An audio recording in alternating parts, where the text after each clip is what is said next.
بسم الله الرحمن الرحيم إن الله وملائكته يصلون على النبي يا أيها الذين آمنوا صلوا عليه وسلموا تسليما. سب مل کر دوسری پڑھیے.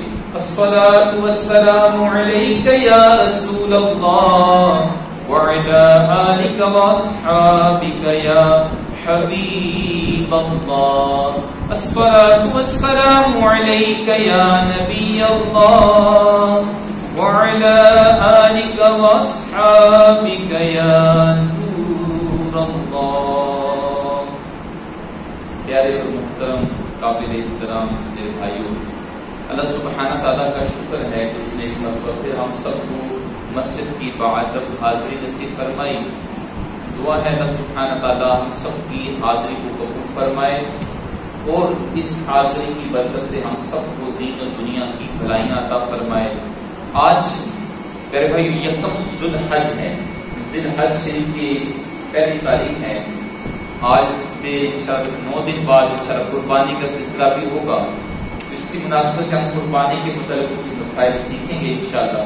اللہ سبحانہ تعالیٰ نے قرآن مجید میں حضرت ابراہیم علیہ السلام کی توصیف بیان کرتے ہوئے یوں فرمایا، اِذْ قَالَ لَهُ رَبُّهُ، جب ان کے رب نے ان سے کہا.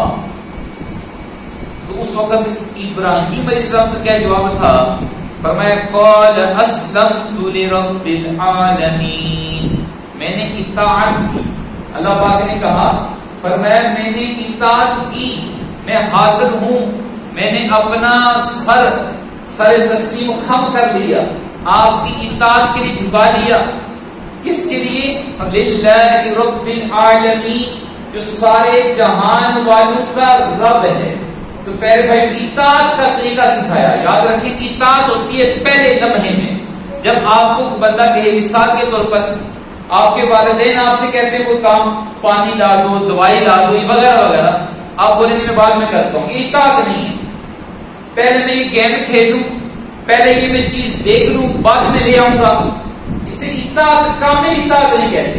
اطاعت وہ ہے جب حکم ملے اپنا کام بندہ ایک طرف چھوڑ دے اور اس کام کی طرف لگ جائے، جسے کہتے ہیں اطاعت. اللہ سبحانہ تعالیٰ نے جب ابراہیم علیہ السلام کو کہا تو آپ نے یہ نہیں کہا یہ کیسے ہوگا، یہ تو بڑا مشکل ہے.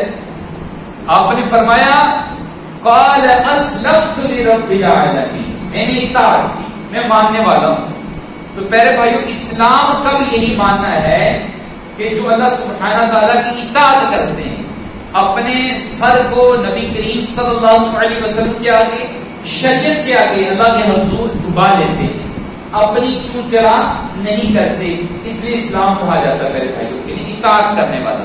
اور مسلمان بھی اسے کہتے ہیں جو اللہ اور اللہ کے رسول کی مان کر چلے. لیکن بدقسمتی سے آج ہم اطاعت کرتے بھی ہیں لیکن اپنی مرضی شامل کر کے جو کام ہمارے نفس کو اچھا لگے وہ کر لیتے ہیں، جو ہمارے نفس کو تھوڑا سا مشکل نظر آئے اس سے ہم تھوڑا پیچھے ہٹ جاتے ہیں. ایسا نہیں کرنا چاہیے.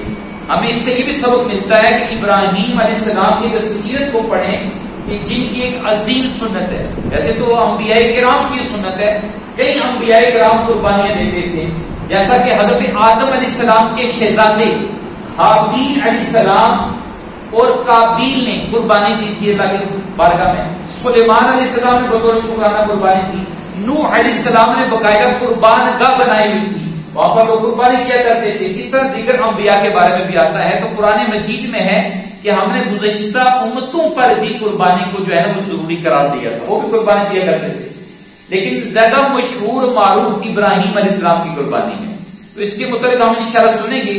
کیا شاعر بڑا خوبصورت انداز میں فرماتا ہے، یہ ایک جان کیا، یہ ایک جان کیا اگر ہوں کروڑوں، تیرے نام پہ سب کو وارا کروں. گویا کہ ابراہیم علیہ السلام کا جب حکم ہوا کہ اپنے بیٹے کی قربانی کرو، اس سے پہلے آپ کے لیے آزمائش بہت ساری ہوئی تھی. مثال کے طور پر کیا آزمائش تھی اللہ سبحانہ تعالیٰ کی طرف سے کہ آپ کی عمر کہتے ہیں کہ 100 سال کے قریب ہو چکی تھی، بڑھاپے کو پہنچ چکے تھے، لیکن آپ کے ہم اولاد نہیں تھی. اللہ باقی بارگاہ میں دعائیں کرتے، التجائیں کرتے، لیکن آپ کو جب اولاد ملی تو آپ بہت بوڑھے ہو چکے تھے. بیٹا پیدا ہوا اسماعیل علیہ السلام، باپ بھی نبی ہے اور بیٹا بھی نبی ہے۔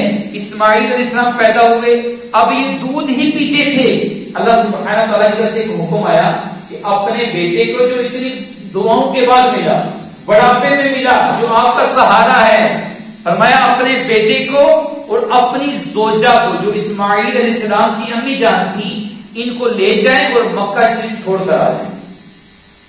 اس وقت پیارے بھائیوں مکہ شریف جو سمجھے کہ پہاڑی سلسلہ تھا، کوئی آبادی نہیں تھی، وہاں پر کوئی گھر نہیں تھے غریب، تو اس وقت فرمایا کہ وہاں پر چھوڑ کر آ جاؤ جہاں پانی تک نہیں تھا۔ آپ نے یہ نہیں کہا میرے وہاں پر بچے اور بیوی کیسے دیں گے، اتنی دعائیں کر کے یا اللہ مجھے بیٹا ملا ہے میں جنت میں چھوڑ کر آ جاؤں، نہ، آپ نے کہا لبیک، اور اللہ سبحانہ تعالیٰ کے حکم پر عمل کرتے ہوئے آپ اپنے بیٹے کو بھی لے کے اپنی زوجہ کو بھی لے گئے، اور ان کی زوجہ بھی کتنی اطاعت گزار تھی، انہوں نے یہ نہیں کہا ہم جنگل میں کیسے رہیں گے، یہ نہ یہاں پر کھانے کو ملے گا، نہ کسی کو دیکھ سکتے ہیں، کوئی بندہ ہی نہیں رہتا، نہ پانی۔ پھر اسماعیل علیہ السلام کی ایڑیاں رگڑنے سے پانی نکلا، آپ نے سارا واقعہ سنا ہوگا، وقت کم ہے مختصر بات کرتے ہیں کہ دیکھیں آپ نے کوئی چون چرا نہیں کی، نہ آپ کی زوجہ نے نہ ابراہیم علیہ السلام نے، آپ وہاں پر آپ کو چھوڑ کر واپس آ گئے، اور چھوڑ کر جب واپس آ گئے تو پہلے بھائیوں پھر آپ نے دیکھا کہ اللہ پاک نے حضرت اسماعیل علیہ السلام کی برکت سے پوری دنیا کو، پورے مسلمانوں کو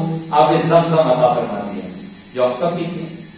تو اطاعت کا مطلب اسی طرح پھر جب آپ کو حکم ہوا، جب آپ کی عمر 7 سال ہوئی، ایک روایت میں آتا ہے کہ آپ کی عمر اسماعیل علیہ السلام کی عمر 7 سال تھی، ایک روایت میں آتا ہے کہ آپ کی عمر اس وقت 13 سال تھی، جو بھی آپ سوچ رہے ہیں۔ جب حکم ہوتا ہے خواب میں آپ کو کہا جاتا ہے کہ اپنے بیٹے کی قربانی دو، اپنے بیٹے کو اللہ کے لیے ذبح کر دو، خواب میں کہا جاتا ہے۔ اور انبیاء کے جو خواب ہوتے ہیں یہ اللہ کی طرف سے ہوتے ہیں کہ شیطان ان میں مداخلت نہیں کرتا۔ آپ نے اللہ سبحانہ تعالیٰ کی اس خواب پر عمل کرنے کے لیے اپنے بیٹے کو کہا کہ اس طرح دیکھا ہے۔ اب بیٹا بھی دیکھیں کتنا پیارا بیٹا تھا، فرمایا ابا جان جس طرح آپ کو اللہ پاک کی طرف سے حکم ہے آپ اسی طرح کریں، میں حاضر ہوں۔ سبحان اللہ، بیٹا قربان ہونے کے لیے تیار، باپ قربان کرنے کے لیے تیار، بیٹا اپنے گلے پر چھری چلانے کے لیے تیار کہ چلا دو ابا جان، اور باپ اپنے بیٹے کے گلے پر چھری چلانے کے لیے تیار۔ سبحان اللہ۔ اب یہ باتیں ہو رہی تھی، اب اسماعیل علیہ السلام کو لے کر جاتے ہیں کدھر؟ مینا شریف میں، جہاں پر حج کے ارکان ادا کیا جاتا ہے، جہاں پر حج والے لوگ جو حاجی ہیں قربانی کرتے ہیں، وہاں پر لے کر جاتے ہیں۔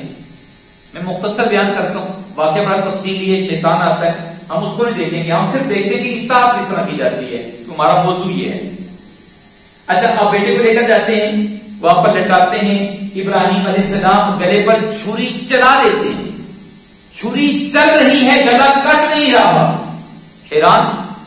حالانکہ ایسا کہہ سکتے تھے اللہ پاک کی بارگاہ میں ایک عذر پیش کر سکتے تھے، اے باری تعالیٰ میرا کام تھا چھری چلانا، گلا نہیں کٹ رہا، میں کیا کر سکتا ہوں، میں نے تو آپ کی اطاعت کر دی ہے، میں نے آپ کے حکم پر اپنے بیٹے کے گلے پہ چھری چلا دی، یہ کہہ کے بات ختم کر سکتے تھے کیونکہ دوبارہ حکم تو نہیں آیا پھر چھری چلاؤ، لیکن آپ نے ایسا نہیں کیا، آپ سچے عمل کرنے والے لوگ تھے۔ آپ نے کیا کیا؟ آپ نے پھر چھری کو تیز کرنا شروع کر دیا، پہاڑی پر، پتھر پر، پھر تیز کرتے ہیں، پھر گلے پر چلاتے ہیں، گلا ہے کہ کٹنے کے لیے تیار نہیں، چھری چلتی جا رہی ہے، پھر کہتے نہیں کٹ رہا گلا، پھر چھری کو تیز کرتے ہیں، پھر چلاتے ہیں، پھر گلا نہیں کٹتا۔ اس طرح آپ نے 3 بار کیا، پھر چھری کو تیز کیا، پھر گلے پر چلائی، گلا نہیں کٹ رہا۔ اب اسماعیل علیہ السلام کہتے ہیں، بڑی پیارا جملہ آپ نے بولا، فرمایا ابا جان کہیں ایسا تو نہیں ہے کہ آپ میرے چہرے کو دیکھ کر اطاعت میں رکاوٹ تو نہیں ہو رہی کہیں؟ آپ ایسا کریں مجھے پیشانی کے بل لٹا دیں، پہلے سیدھا لٹایا ہوا تھا، اب پیشانی کے بل لٹا دیں تاکہ میرا چہرہ نہ آپ دیکھ سکیں، اور پھر چھری چلائے۔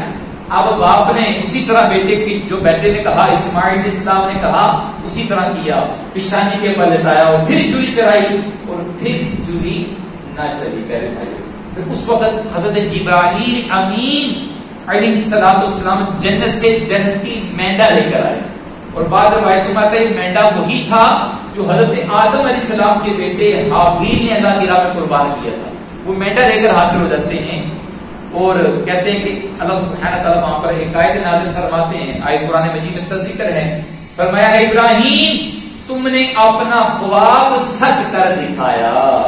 سبحان اللہ، یعنی تم نے جو کرنا تھا کر دیا، اب میں رحمان ہوں، میری شان دیکھو۔ اب وہ مینڈا آ جاتا ہے، آپ اس کی قربانی کرتے ہیں۔ یہ اسماعیل علیہ السلام کا فدیہ۔ پہلے بھائی تو یہاں پر سوچنے کی اور غور کرنے کی بات صرف واقعہ سنانا نہیں ہے کہ ان کو حکم ہوا اپنے بیٹے کو ذبح کرو، تو وہ اپنے بیٹے کو ذبح کرنے کے لیے تیار ہیں، لیکن ہمیں کیا دیا حکم کہ جانور قربان کر دو، بکری، بکرا، گائے، بھیڑ، بیڑا، بھینس، اونٹ، جو تمہیں آسانی ہے۔ اونٹ میں 7 حصے ہیں، گائے میں بھی، گائے، بیل، بھینس جو بھی ہو اس میں 7 حصے ہوتے ہیں، اور بکرا یا بکری اس میں 1 حصہ ہے۔ فرمایا جو تمہیں آسانی ہے، جس طرح آسانی ہے، یہ نہیں کہا مہنگا خریدنا ہے، فرمایا سستا خرید لو، لیکن کامل ہونا چاہیے، سالم ہونا چاہیے، قربانی کے قابل ہونا چاہیے، ان کی عمریں پوری ہوں۔ عمر کتنی ہے؟ بکرا یا بکری ہے تو 1 سال اس کی عمر پوری ہونی چاہیے۔ بیل لینی ہے، گائے وغیرہ، اس کی عمر کتنی چاہیے؟ 2 سال۔ اور اسی طرح اگر اونٹ قربان کرنا ہے تو اس کی عمر ہے 5 سال۔ اگر عمریں پوری ہیں تو ان کی قربانی درست ہو جائے گی، ان کے آزاد سلامت ہونے چاہیے، یہ شک ہے۔ تو قیمت کا تعین نہیں کیا، ہمیں دیتے، لیکن اس کے باوجود ہمارے بہت سارے بھائی ہیں جو وسعت بھی رکھتے ہیں، اللہ سبحانہ تعالیٰ انہیں مال دولت بھی دیا ہوا ہے، لیکن اس کے باوجود بخل کرتے، قربانی نہیں کرتے، یا قربانی کرتے ہیں، گھر کے 7 افراد میں قربانی ہو رہی ہے 1، یہ بھی جائز نہیں ہے، یاد رکھیں۔ اگر 7 افراد ہیں، میاں بیوی پر الگ الگ سے قربانی واجب ہے۔ اگر وہ صاحب نصاب ہے، مالدار ہے، بیوی کے پاس بھی سونا ہے، شوہر کے پاس بھی بیلنس ہے، اس کے بھائی یا اس کی جو اولاد ہے وہ نوجوان ہے، بالغ ہیں، کماتے ہیں، مالدار ہیں، تو ہر بندے پر الگ الگ سے قربانی واجب ہے۔ بعض لوگ کیا کرتے ہیں، ایک بکرا لیا اور کہتے ہیں پورے گھر کی طرف سے قربانی ہوگی۔ یاد رکھیں، ایک بکرا ایک بندے کی طرف سے ہو سکتا ہے، سارے گھر کی طرف سے نہیں ہو سکتا۔ علماء نے اس پر فتویٰ دیا ہے جو کسی نیت سے کرے کہ میرے سارے گھر والوں کی طرف سے قربانی ہے، کسی ایک کی طرف سے قربانی نہیں ہوگی، صرف گوشت کا ہے، قربانی نہیں ہوگی۔ قربانی ایک بکرا یا بکری ہے تو ایک بندے کے لیے۔ ہاں، گائے میں آپ 7 حصے لا سکتے ہیں، اونٹ وغیرہ تو 7 بندوں کی طرف سے قربانی ہو سکتی ہے۔ اس میں اگر ہم زیادہ کی نیت کریں گے تو وہ بھی قربانی نہیں ہوگی بلکہ گوشت ہوگا۔ یہ لمٹ، یہ حدودیں ہیں جو اللہ کے پیارے رسول نے ہمیں بتا دی۔ تو یاد رکھیں، اگر صاحب استطاعت ہیں گھر کے افراد سبھی، تو سب کی طرف سے قربانی ہوگی، بچوں کو نکال کر۔ تو قربانی کرنا یہ حضرت ابراہیم علیہ السلام کی اور دیگر انبیاء کرام اور خود ہمارے پیارے نبی صلی اللہ تعالی علیہ وسلم کی سنت عظیمہ ہے۔ ایک روایت کے اندر آتا ہے کہ پیارے نبی صلی اللہ تعالی علیہ وسلم عید والے دن 2 مینڈے ذبح کیا کرتے تھے، ایک اپنی طرف سے اور دوسرا جو مینڈا کیا کرتے تھے وہ اس سارے ثواب کے بطور اپنے سارے امتیوں کے لیے کیا کرتے تھے، ایک اپنے لیے، ایک امتیوں کے لیے۔ تو پہلے بھائی تو ہمیں بھی چاہیے جو صاحب وسعت رکھتے ہیں، یاد رکھیں علم کے موتی آقا نے عطا کیے، علم کے موتی آقا نے عطا کیے، ناداروں کو علم کے موتی